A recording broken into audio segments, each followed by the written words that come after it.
All right, I'm going to go ahead and get started. Good morning again, and welcome to our childcare licensing webinar with our dynamic duo, Reed and Jane. I'm Brandon Mitchell. I recognize a lot of your names. I'm the Western Region Professional Development Manager. A few weeks ago, Jane and Reed approached us and asked if we could help make this opportunity available to our members in Colorado. If you haven't already done so, again, please in the chat box, share your camp, maybe your name, where you're from. We'd like to be able to provide the opportunity for you guys to connect with each other. Also in this chat box, there is going to be the 2 files that we're going to be talking and sharing today. Those will be there for you to download in just a moment. We have muted everyone so we can limit background noise for everybody's listening pleasure. At the top of your screen should be a Q&A button. Please use this button if you'd like to ask questions. Jane and Reed will answer the questions during the breaks, and we can use those questions to follow up with you in greater detail after the webinar if we need to. One last reminder is we're going to be recording this meeting, so those that could not join us today and those of you that would like to preview it or review it, excuse me, will be able to do so. So without further ado, to our dynamic duo, Reed and Jane, take it away. Thank you very much, Brandon. Jane and I kind of came up with this idea real quick. We were getting a lot of questions about licensing, and I'm sure with the new rule packages that have come out in the last year, everyone is feeling a little bit of pressure going into the summer saying, hey, I hope we meet these. We don't want to get written up. So we wanted to clarify some of the rules and go over it with you. Before we get started, Jane and I wanted to introduce ourselves and why we're the ones doing this. I am currently the chair of ACA Rocky Mountain and serve on the Licensing Advisory Committee for Colorado, which is a group that advises the Colorado Office of Early Education or Early Childhood on what's going on in the field. So I advise from the resident camp point of view, ideas, concerns, and take that back to the department so that they can process those and decide how to implement new things, how to work with their specialists, as well as change the rules if necessary even. There's another representative from camp, Sarah Picalo, represents day camp from Avid for Adventure. Both of us are glad to take those comments and take them back to the advisory committee. Jane, why don't you explain your relation to this? Okay, so I'm Jane Sanborn with Sanborn Western Camps, and I've been involved with the child care licensing forever, for decades. So bringing that history and some of those relationships to the table, I hope has been helpful. Reed and I both were present for all of the meetings related, the stakeholder meetings related to crafting the new licensing regulations for resident camps. We were not involved in any kind of stakeholder meeting regarding the general child care regulations, but there was an opportunity online to make comments, and we did some of that. I will say that we felt like we did have some input into the formation of the child care licensing standards for camps. There were times when we made a great argument and lost too. So our whole intent today is to try to help people understand what the new rules are and what might be coming in your first visit this summer under these new regulations. We'd also, a little bit of a disclaimer too, we're volunteer efforts for that. We don't work for the department in any way, shape, and form. So first, don't shoot the messenger. We didn't write these rules. We just have been the ones helping to interpret and understand them so that we create a common understanding. And then do also know that a little bit of a disclaimer that ultimate authority is still with your licensing specialist. So if there's a question that you have, you're going to want to direct that at them. Saying Jane and Reed said probably isn't going to get you too far with your licensing specialist. But hopefully you're going to have that understanding where you can ask them real targeted questions that are going to get them to to say the right thing. One of the things we're finding with this rule package, it just came out in late March, and so they're having to get all the licensing specialists onboarded with this package. And most of our licensing specialists are all contracted agencies now. They're actually not state employees. And so as they're distributing this, they're having to understand and learn these packages too, as well as the fact that they are visiting all these other programs, residential treatment, daycares. So we just represent a small portion of it, so they can get things mixed up. And we're definitely seeing that. And that's why we're hoping to have that kind of common communication where hopefully we know and can say the right language to them so that they can differentiate and get camps right. So anything else to introduce us, Jane? No, I was just going to say we have seen examples already where different licensing specialists are interpreting regulations in different ways, and we hope to help clarify some of that today. But if you're running into that where you feel like your licensing specialist is giving you a completely different interpretation, please let one of us know, because we can go to Karen Rosa and see if we can get a definitive ruling from her. She's with the state. Perfect. Okay, I'm going to start by hopefully sharing my screen to show the licensing rules.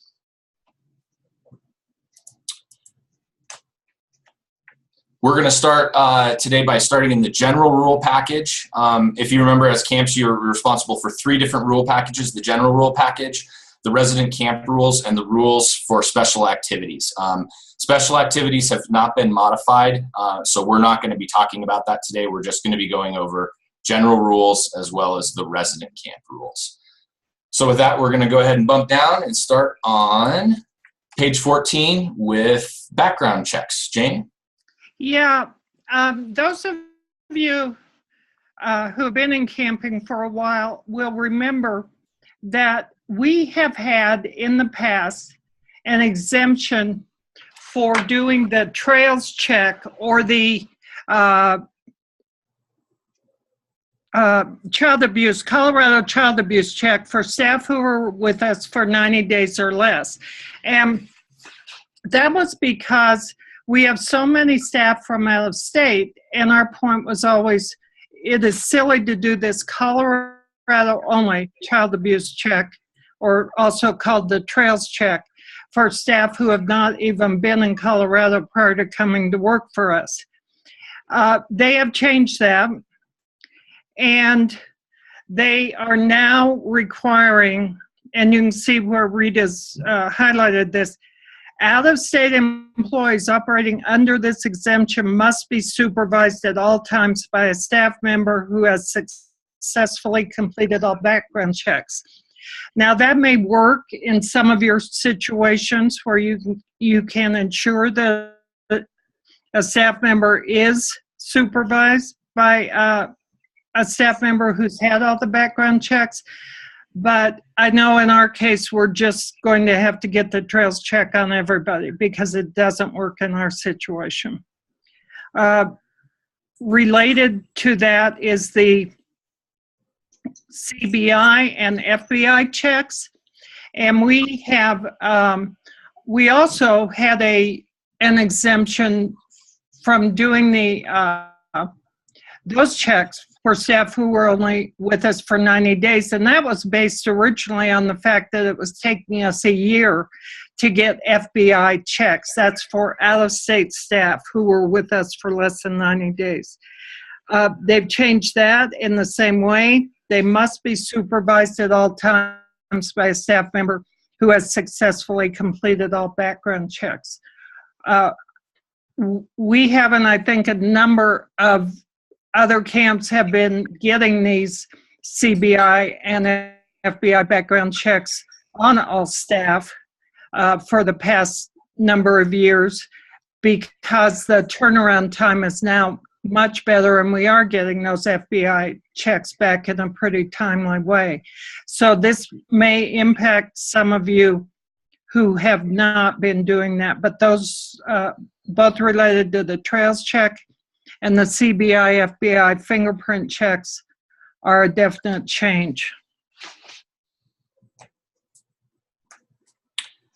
We want to back up just a little bit. There's a new 5-year rule that's being implemented with the abuse and neglect check, and that's that every 5 years, all those child abuse and neglect inquiries have to be renewed. So this would kind of apply to us at the director level. You've been at your camp forever. We'll have to redo those every 5 years. We went to the department to ask for clarification as to this season, are they going to come and say, hey, we want to see Jane Sandborn's 2018 trails clearance?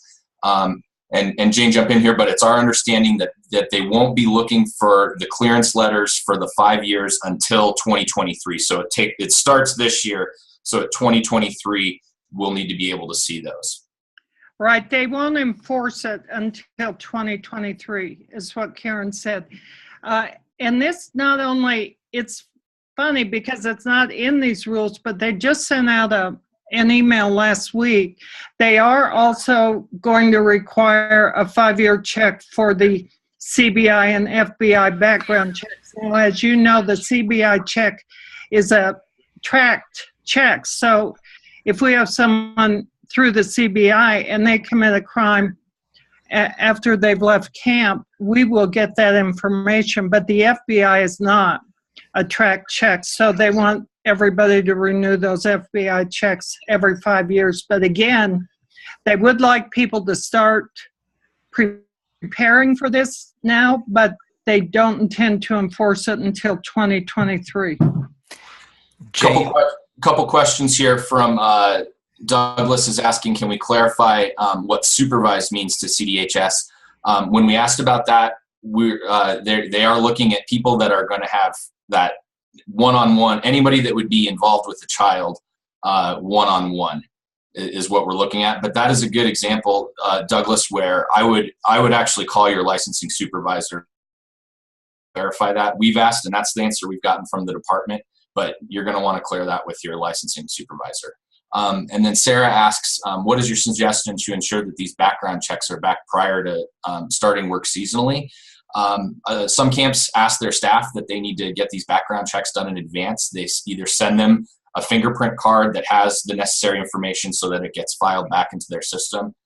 Jane, do you have any other suggestions for that? Yeah, it's also okay if you have the proof that you have sent them in. So if you send a trails check in and they have to be sent in within the first 10 days of when the staff arrive, if you make a copy of that and put it in their file, then that serves as proof that you have reached out to get that check. The same is true of a fingerprint-based check. If you have a copy of the fingerprint card in your file and show that you have sent that in, that also is sufficient. And Tyler, I think,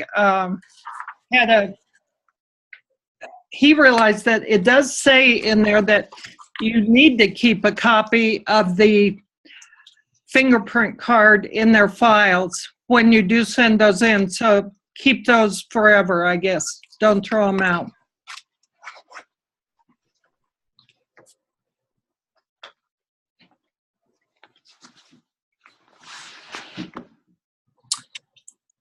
Elena asks, when we addressed this, they said it was it's not one-on-one, it's that there are 3 or any number of adults with a group of campers. One of the adults must be CBI, FBI trails checks. Is this correct? Again, I have not heard that clarification before. And again, I think this is where we're going to see a lot of licensing specialists are all going to have a little bit different interpretations. One thing Jane and I forgot to mention, there's supposed to be admin guides, and I believe there is an admin guide out for the general rules, but not yet for the camp rules. And those are supposed to have those clarifications. So we're gonna write that one down. That that definitely could use some clarification as to what that means by supervise.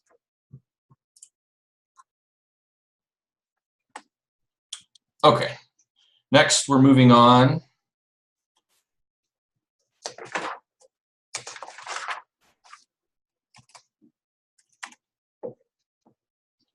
to Fema Training. Prior to caring for children, all staff must complete a department-approved training in emergency and disaster preparedness. The department-approved training is dictated by FEMA. Jane and I went to bat on this one. Originally, they wanted every staff member to have trained, and we said this would be a nightmare for resident camps. So we did get this exclusion saying for children's resident camp programs operating no more than 90 days per calendar year, at least one on-site director must be trained in the department-approved training. It's pretty easy. You can log into the PDIS system, and it'll direct you to some of the course catalogs, and you can look up the FEMA training option. I believe we sent in this information, Brandon maybe can help us out, we have a link directly to the FEMA training. It's pretty easy. You sign up, you take the course, it takes you less than an hour, and then you'll be able to print a certificate and acknowledge that you've done that. And the idea is that then you as a director would use what you learned in the FEMA training to craft and teach your own camp's emergency policies to the rest of the staff.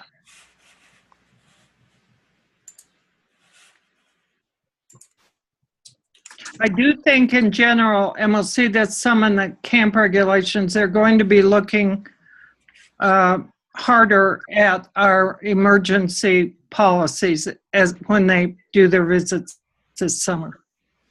You can see the standards below in 7701.100B. All those are not necessarily new standards, but they were added in the last year or two. So make sure you double check that you do have your lockdown drills, shelter in place, as well as active shooter on premises. They tend to be asking about those, but I think they have been now for a couple of years. Okay, that's all I had for the big ones that we need to hit on in the general rules. Jane, was there anything else in general rules? No. Okay, we're going to skip now to our resident camp package.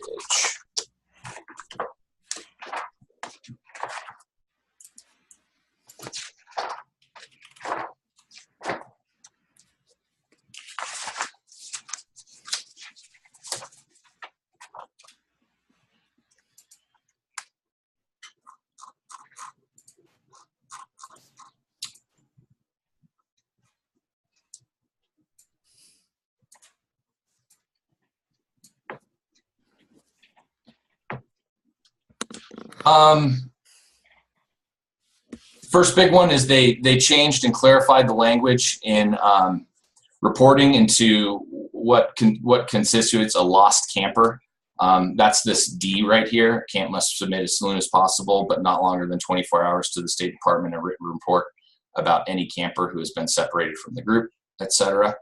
That's just a language clarification. There was discrepancies as to what was considered lost, so they clarified that there.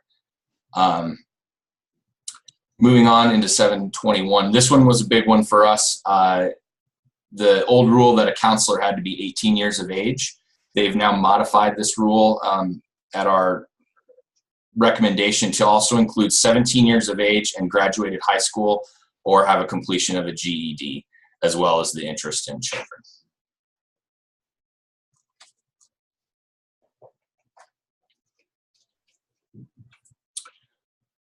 Moving on to F.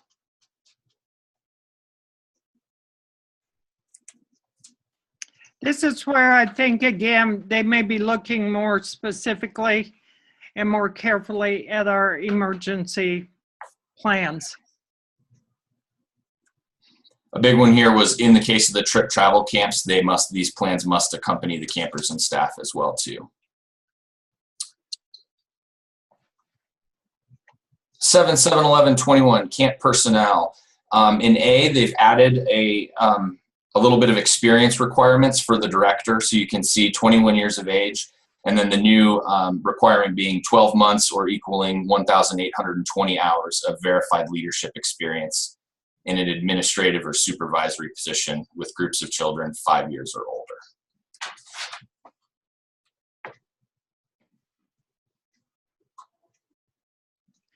They changed the language of the healthcare worker, and And they've also tightened up on the on who can be considered a healthcare worker for the camp. So this does not include EMTs, you'll notice,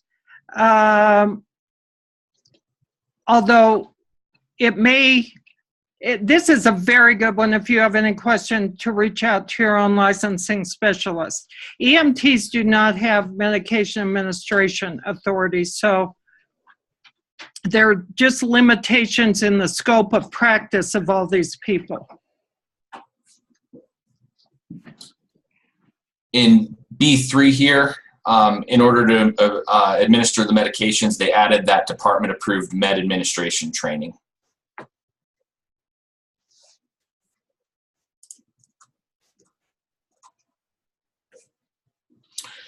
D, this is a big one coming in. All staff members must complete a department-approved standard precautions training prior to working with children. This training must be renewed annually and may count towards ongoing training requirements. We fought this one saying that most of our staff is going to be having a first aid and CPR that's including some of that precautions training. However, with part of the Child Care Development Block Grant Act, this was one of these federally mandated things that they had to include in it.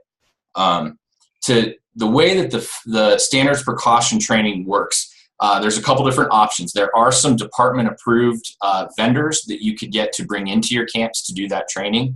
And the other thing you can do is become a vendor yourself. There are no requirements to becoming a vendor in terms of experience or anything like that. You log into the PDIS system and there's an attestation that you sign into that says that you're going to administer this course according to the guidelines. You fill out a bunch of information. I think Brandon has that link as well. He can throw it onto the chat window for us. And then you'll be given the PowerPoint slide deck along with the certificates, and then you can teach your course or teach that standards precaution course to your staff during training. We know that kind of the experience with camps is they're going to be able to take that course and it's a 70 slide PowerPoint deck, and you can kind of condense that so that they're able to get what's required out of that into a shorter time period.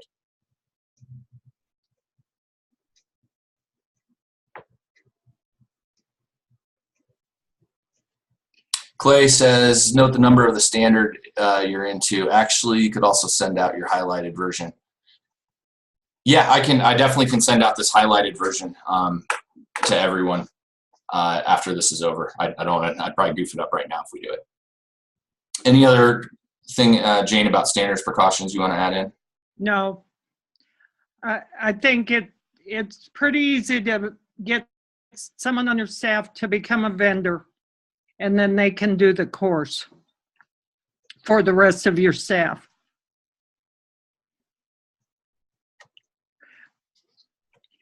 E is not really a one of the things they realized is that there was not really a specific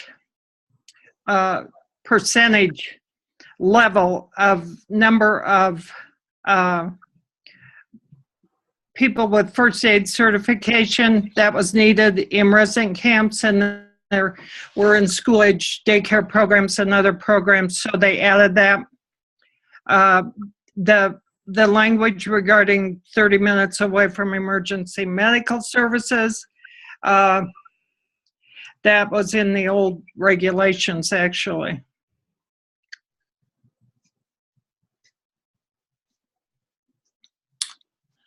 Okay, we'll jump back. Elena has, before we move on, we'll go back to standards precautions. We have a few questions. Elena says, our agent told us whoever does the training has to become OSHA approved before doing the attestation, or what I can't pronounce that, apologies, with the state to get approved through them. Is this true? I went through it and did not have to become OSHA approved. I'm not sure there might be a disclaimer in that, but no, at this point I did not have to do that. What documentation is required for the standards precaution? Can we just maintain a roster of the counselors who attend? Douglas, I'm pretty sure that they want those certificates printed for each person who attends the course, and they give you the template and you just have to populate it with everybody who's there. Jody asks, if an EMT takes the med administration course, could they count as medical coverage at camp? Jane, can I defer that one to you? There is something in the EMT scope of practice, I believe, which actually excludes them from administering medication. That would be a question for your EMT, but I think it's actually excluded from their scope of practice, so they cannot be the medical administrator. Very good. And Elena says, we haven't been able to find where to get approved through OSHA before becoming a licensed vendor. We have med staff doctors who are willing to do this. If we can go straight to the ad, yeah, that'd be great. And I think, yeah, that Brandon just posted that link on the chat. That's a direct link to the approved vendor question. Kim got approved without the OSHA, and Allison also pointed out that Wildwood will work with you and offer $10 certifications. The course can be done by the staff in groups with an open book. So there are plenty of ways to get this taken care of.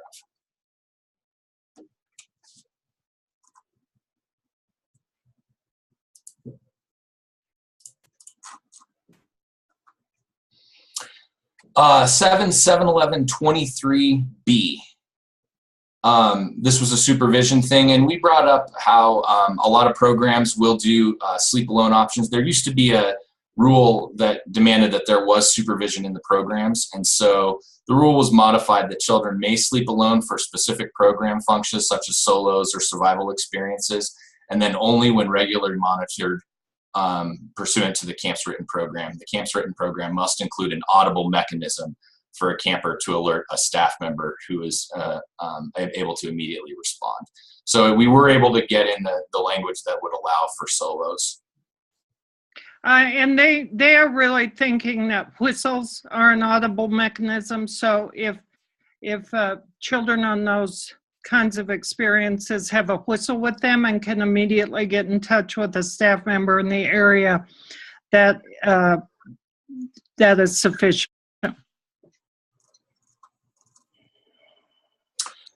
I'm back here in 7-7-11-23E. This one is going to involve tripping. They have added an age requirement to the trips here. So if the trip exceeds 2 nights, there must be with the group a staff member who is at least 21 years of age, exercises good judgment, the ability to assume leadership independently, and has been trained in leading trained in trip leading procedures. So just be aware there is that 21-year-old trip requirement now.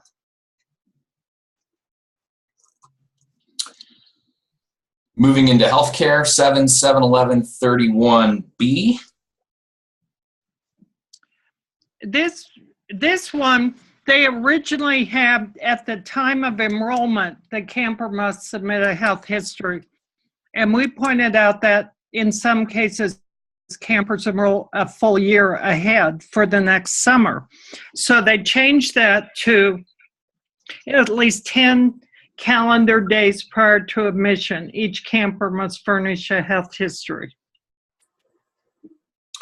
And then moving on to C, they added a requirement for the notification for children with special health care needs, making sure that the camp has informed their healthcare worker of those.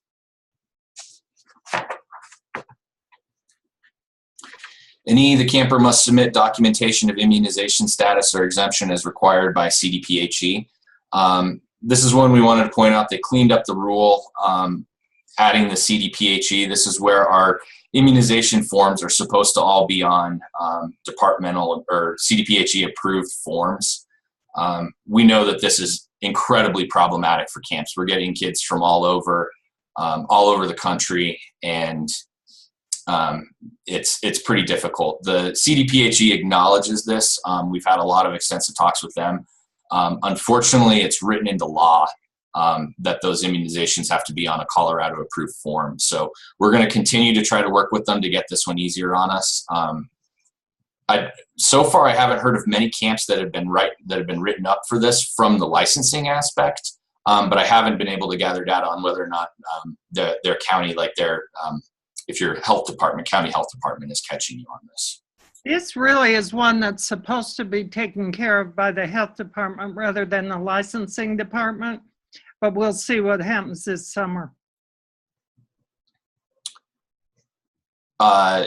Going back on that 10-day health requirement, Richard asked the 10-day can be problematic with late registrations. I think that that should be an example where, Richard, I would reach out to your licensing specialist, and if you are having a significant number of registrations coming within that 10-day window, you can work with them and get a waiver for that specific regulation. So I would reach out to them and explain to them why it would be why it would hurt your program to not do it, and if you are able to meet the intent, they might be able to give you a waiver for that.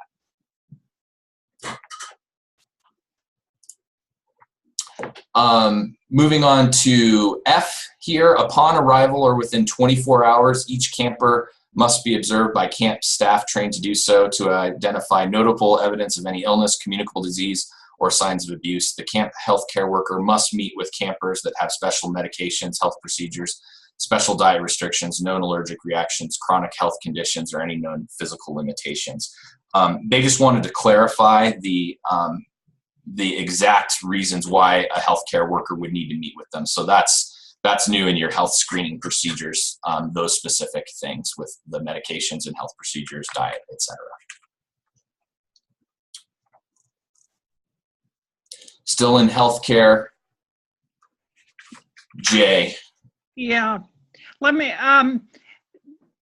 this one have been problematic for several camps in the last few years, where all of a sudden state licensing visitors were requiring that medications for trips actually be sent out in prescription bottles, which, as many of us know, is problematic. And so we took language actually from the Medication Administration course, and they accepted it, so that there's specific language in here for trips that allows camps to package the medications. It has to meet all of the criteria here lined out, but we should hopefully not have any more misunderstandings about that ruling and how medications can be packaged for trips. Oh, I put that in the wrong spot right there. Yeah.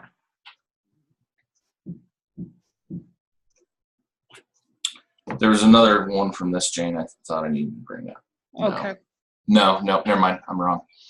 There is an opt-out here at the bottom if the camp does not have an on-site. Medications on trips must be in the original labeled pharmacy containers. Mm-hmm.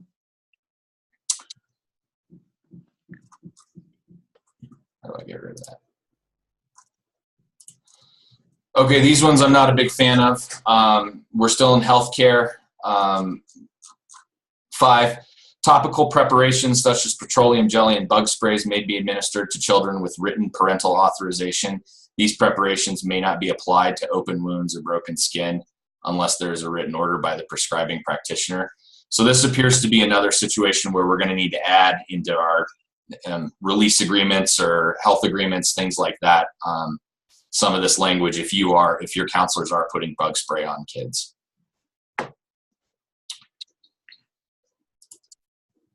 It's going to come up in a little bit with sunscreen too, so we can include all of those things in one statement on the parent's authorization for treatment or whatever you do in that regard. Then these homeopathic medications, we had actually argued, it originally said that they could not be administered at all. And I know we have the experience that some families really do want their children to take vitamins or something while they're at camp. And so we were able to add that if they have written parental consent and authorization of the prescribing physician, they can take a homeopathic or medication that is not regulated. And this can include vitamins. It can include a number of things that sometimes kids bring with them to camp, but they do have to have that. We do have to have that parental and physician authorization.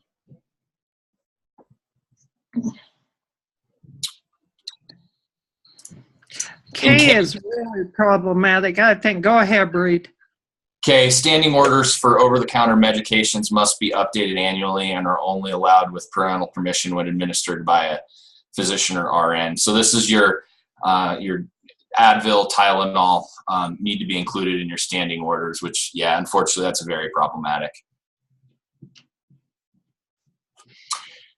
And then O is the worst. This is our sunscreen. Adding a written authorization for the application of sunscreen. Jane, the only good news here is that a doctor's permission is not needed to use sunscreen at camp. I hope you're all laughing out there. Again, we did put this information in our getting ready to camp families. And they want to know, they want parents to know the type of sunscreen they're using and give their parents a chance to send their own. It's just something we have to do, I think. It's been a part of school age regulations for a while.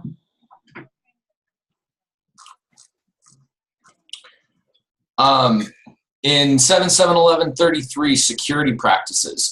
This is where we did get some positive changes. There used to be a list of recommended security practices. There were old things like your cars had to have tags on them or things like that. They were all recommendations at the time, but a lot of licensing specialists were interpreting those incorrectly. So they were going to places and saying, hey, all these cars need to be labeled with your camp and that they belong here. So we actually got this section cleaned up so that it just, the camp has to establish their own policies. So this was a good one in terms of reducing some of the miscommunication that licensing specialists were having. 7711. Food and nutrition, Reed, I have to say that it's a good thing we're there, or there was a very strong push from the medical consultant to this group to disallow sugar in any form in camp diets. And we made the point that our children are spending a lot of energy outside in active activities, and that s'mores and bug juice and things are part of camp. Unfortunately, Karen agreed with us. So it does not say that we can't, that we have to disallow sugar. Thank goodness. I'm going to back up a second. Clay has a question about 77112316. Where are we at? 30. The numbering's not right there.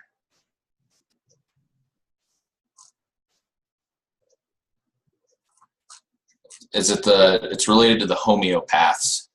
Okay. He said home remedies, including homeopathic medication, must not be administered at camp without written parental consent authorization of the prescribing practitioner. He says, can it be a homeopath, or does it have to be, what's the difference between physician versus practitioner? Boy, Jane, I don't know the answer to that one. No, I would say anyone who's capable of providing a physical exam. So that can be a nurse practitioner as well as a PA or a physician. It needs to be someone with medical authority, and probably those three. Thanks, Jane. Okay, transportation was an absolute mess, and Jane made it all better. Jane, why don't you, yeah. Well, if you'll recall the old rules, they were ridiculous. And so these are based on, primarily on the ACA transportation guidelines.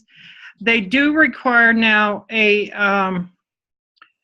4-hour training, and some of you have received a list from the state of what should be included in the driver training.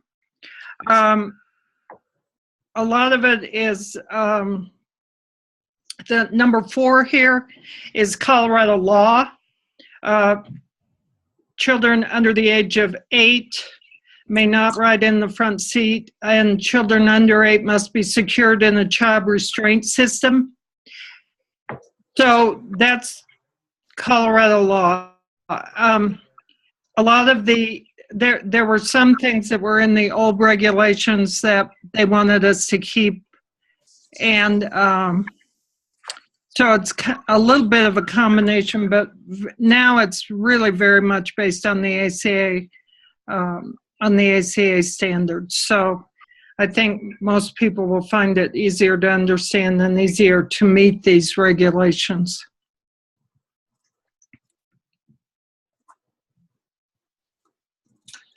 The big one that the state is pointing out to everybody is this training requirement that the drivers must complete a minimum of 4 hours of driver training that includes a minimum of behind the wheel, participant transportation, or participant transport attendance procedures, including taking attendance at the destination, managing behavioral issues, loading and unloading procedures, daily vehicle inspection, proper tire inflation, emergency procedures, accident procedures, passenger illness, procedures for backing up, and if buses are used, evacuation. You can see we pretty much pulled this directly from our ACA accreditation requirements, so it'll align those. And I know our licensing specialist gave us the opportunity to send in our protocols and training agenda ahead of time and see, and she would look at them before the visit and make sure that they are what the department needs. So if you have that opportunity with your licensing specialist, it's probably a good idea to do that. Tommy asks, is that vehicle training required annually or just proof that it's been taken in the past? I've used it before where I've had a date from a summer before of that training. For somebody that just didn't happen, we try to train annually, but somebody that missed that training and they let it go. But again, that was our camp's licensing specialist, so that might be worth asking. It doesn't specify in the requirements anywhere that it needs to be annual, I believe. I was just wondering about that one too. I think that's one we may follow up on, because one of the benefits is if someone's been with you before and was through the driver training last year, then they've been driving for a year. So they have experience as well as the training. And to me, with this requirement for behind the wheel training, I think it really leads you to think they're talking about new drivers here, but maybe we can check on that one, Reed. Yep.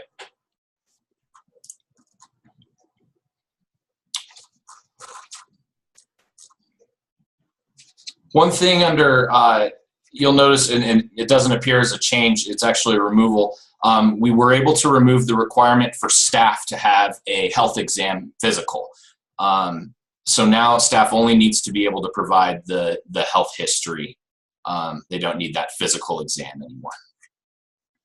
And I might point out that if you received the rules regulating resident camps checklist, that there was a typo in there at 7.711.21.e, and in the checklist it says each staff member must complete an annual health history.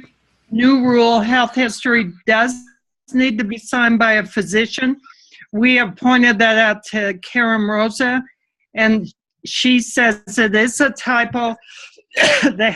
It should say the health history does not need to be signed by a physician.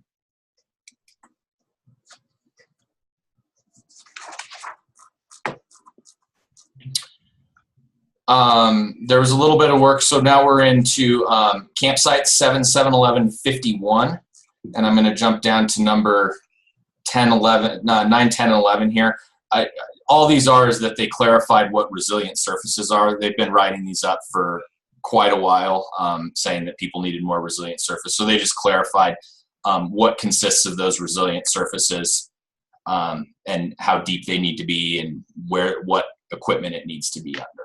And this is for playgrounds. Regulations for high ropes courses and that sort of thing are included in special activities.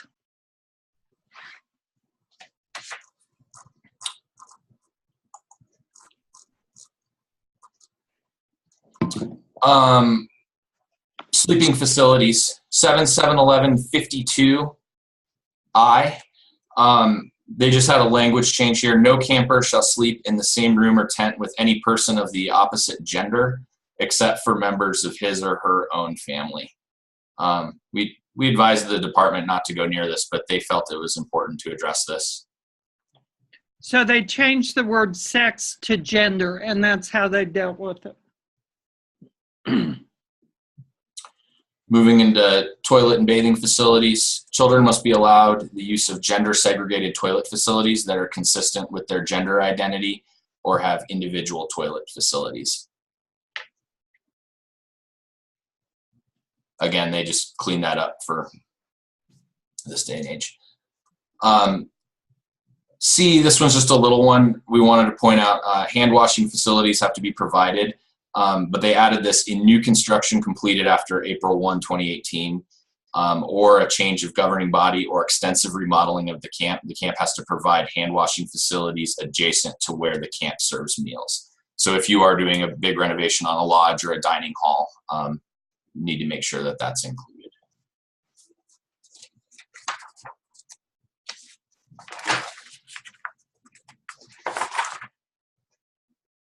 Jane, those are all the big ones I had. There's also a new one regarding carbon monoxide detectors, and it is in the camp regulations, which requires, it's 7.711.51, and that requires that carbon monoxide detectors must be tested at least annually with documentation available upon request. There's also a statement later on, I believe, that carbon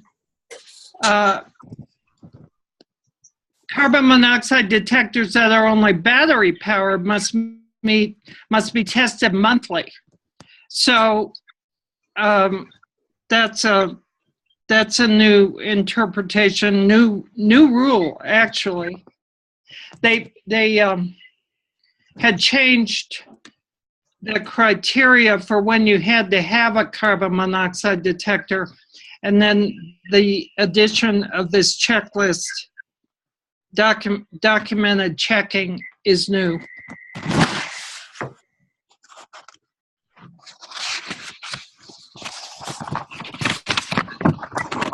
Do we want to just take questions, Reed? Yeah, we have a couple questions about do staff still need to provide immunization records? Staff have never needed to provide immunization records for child care licensing. The health department is interested in staff immunization records. And then the answer to that is yes. Because it is the county health department, it's going to be according to statute that any immunization record has to be on the Colorado form. So again, that's not through licensing though. That's through CDPHE requirements.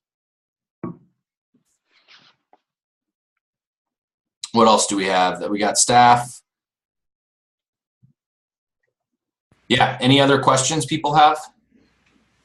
Oh, I'm sorry, I skipped one here. Going back to healthcare, standing orders may only be implemented by an RN or doctor. What about, that's the question, can they be, what about PAs? Can PAs implement standing orders? Yes.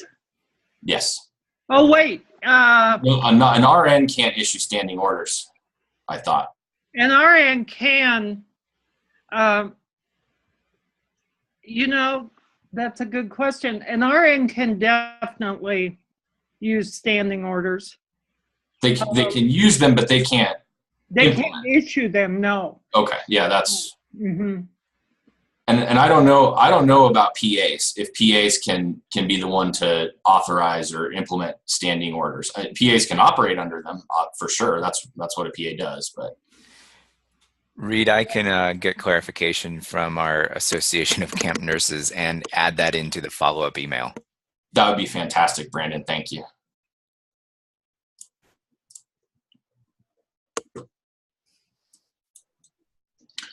Any other questions? Can put them up there. Again, we want feedback as you guys go through your licensing visits this summer. The department really wanted to put their best effort to have these rules out actually in the fall, so that there was more time to train their specialists.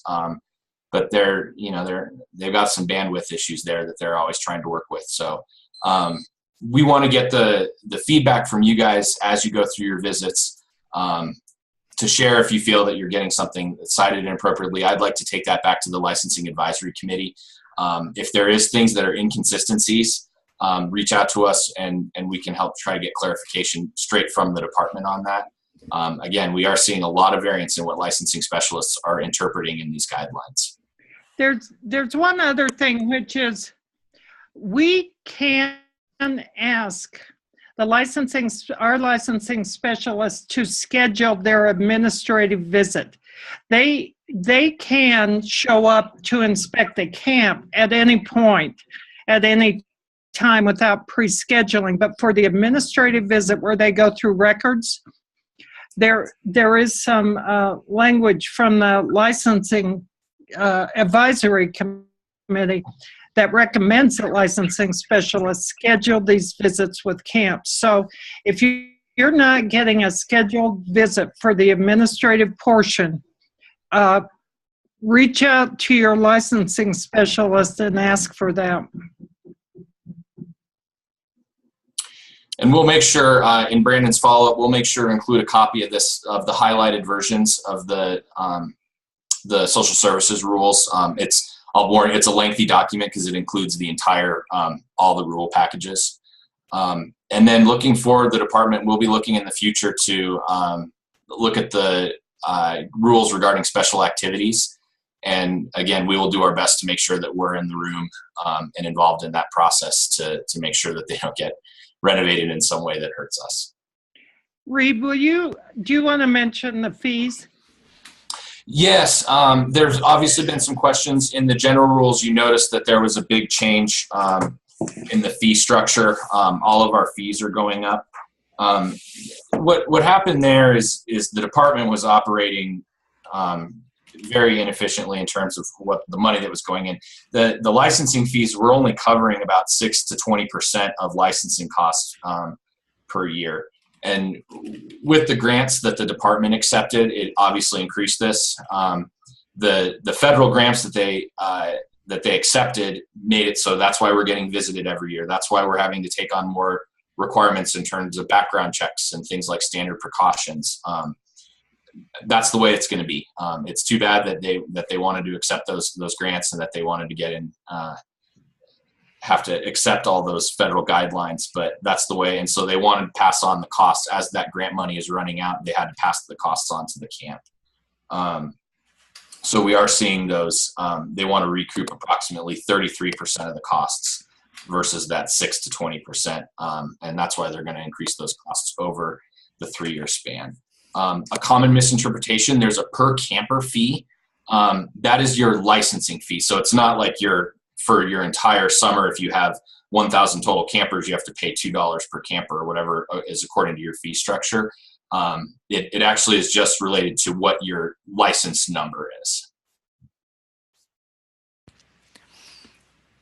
Reed, there's a question from Clay. Does anyone expect changes or challenges from gender and separate tent issues? Jane and I advised them that we expect there to be challenges with that. We suggested they not include it at all and not get into that battle, but they felt like it was important to have it. Clay, that's a good example of if we are getting challenged. Well, there's two things for your program specifically. If there are challenges that that you're having related to that, you could reach out to your licensing specialist and talk about the possibility of a waiver for that rule. And then the other thing, if there is those general things, that's the feedback that I want to take back in the fall to the licensing advisory committee and say, hey, with this new rule package, here are some of the rules that we had problems with. Here's some of the things that we heard from licensing specialists. Here's what we heard from camps. Here's where there were inconsistencies. So we want that feedback very much.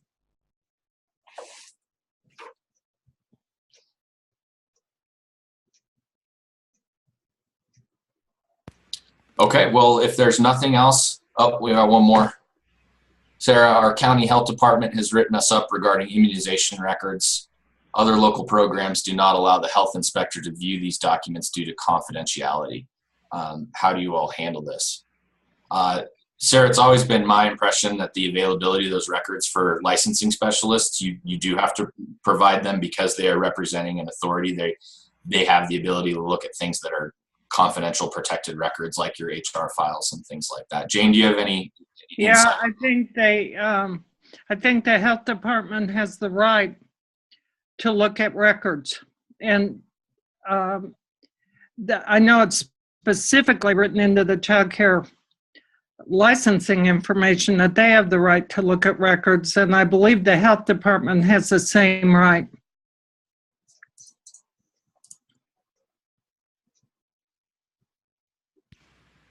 Joseph says, why are you guys so great? Thanks for your time. Because we've got fantastic people and a great camp community behind this. That's the good news. We really have established good relationships with CDHS. And again, I think we have to differentiate. CDHS is actually a very small group of people compared to the contracted licensing agency. So like I said, most of us don't have licensing specialists that are coming from CDHS. They're coming from contracted groups. And so that's maybe where more of our frustrations might come from. Our relationship with the department is very positive right now. They're listening to us. They recognize ACA as an authority in camping, and so they want our input. So we're sitting in a good position with them. So keep advising us, keep sending us your questions. Thanks, everybody. Have a great summer. And I will follow up with an email with all of this information, documents, links, and Jane's emails for you. Jane and Reed's email for you, okay?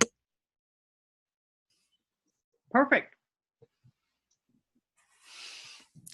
All right. Have a good one, everyone.